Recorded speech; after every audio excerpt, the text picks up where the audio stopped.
Welcome back to Island Life Live. January is National Human Trafficking Prevention Month. Since its founding in 2010, Imua Alliance has rescued over 160 victims and provided services to over 1,000 more. Joining us once again is Amy Zhao, who is a youth justice advocate. Aloha, Amy. Welcome back. Aloha. Thank you so much for having me. Such an important subject to be talking about in such an important month. So, in national surveys, Hawaii ranks far behind other states when it comes to its approach addressing sexual exploitation. But I want to ask, when it comes to human trafficking, how well is Hawaii doing compared to the other states? Thank you for that question. I think it's important that we contextualize how we as a state are doing in comparison to the nation. So there's actually this organization called Shared Hope International. It's one of the leading anti-trafficking organizations in our country.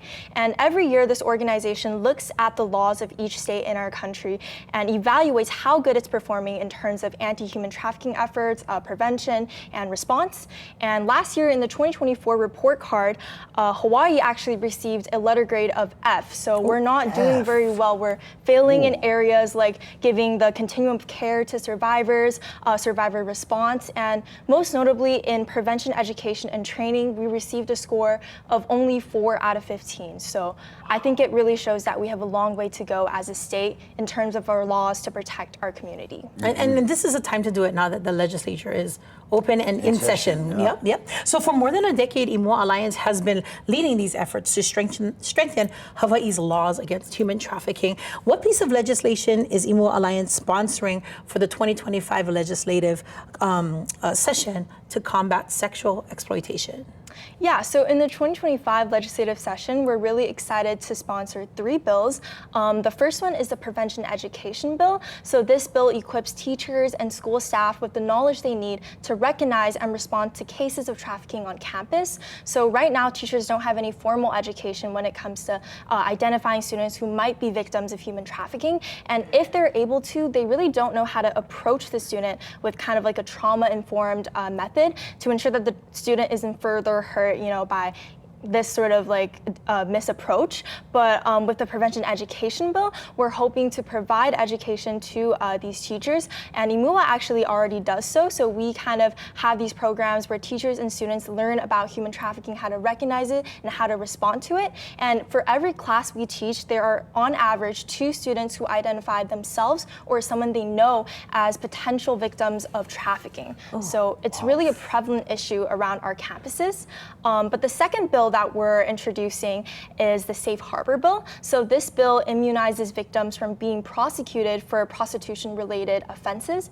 So a lot of victims right now, they're scared to speak up that they're being trafficked because they think that if they tell police, they'll be imprisoned or jailed for prostitution. And actually, a lot of traffickers tend to have this narrative where they tell their victims, like, if you speak up, you will go to jail for prostitution, which is why victims don't have the courage to seek justice. So with the Safe Harbor Bill, we hope to empower victims with the bravery they need to speak up. Yes, to publicly come out and seek justice for being trafficked. And the third and final bill that we're sponsoring this year is the Civil Liabilities Bill. So this bill, we're trying to empower survivors to hold businesses and institutions accountable for sex trafficking that's happening on their premises. So some businesses, like in the hotel industry, they knowingly turn a blind eye to the trafficking that happens because some of their highest paying clients are actually traffickers.